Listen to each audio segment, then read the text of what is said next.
It is a big mess. Freight cars hauling fracking sand derailed this morning, and it's going to be hours before things are cleaned up.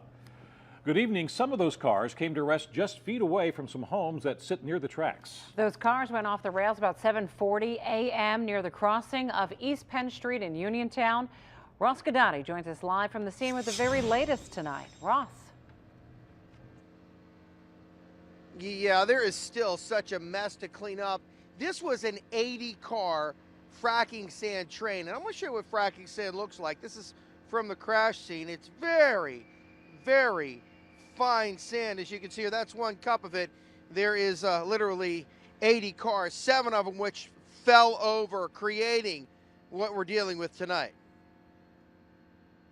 Starting at Penn Street, a string of 7 massive sand hopper cars now sit on their sides. We heard the train coming through, like always, then we heard a big boom.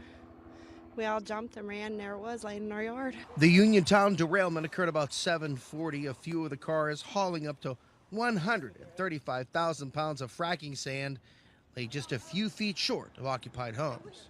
It could have slid right through our houses. I think I was in shock at first, and after I woke up a little bit, I realized that we could have all been killed.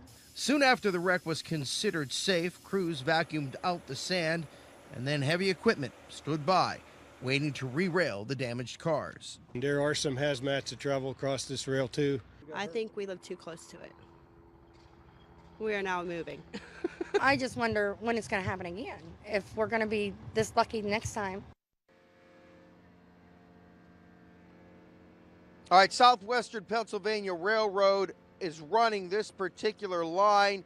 It does a lot of traffic for the Marcellus Shale business, and this train comes through here at least twice a day. Now, what caused it to derail, that is under investigation, but a lot of people here, especially people whose job it is to put these things back on tracks, say that this could have been so much worse if those cars were empty. They would have basically accordioned left and right and shot out further to the left and right, and no doubt, given the speed of the train, destroyed those occupied homes. Could be about 2 days before this mess is finally cleaned up. In Uniontown, Ross Gadati, KDKA TV News.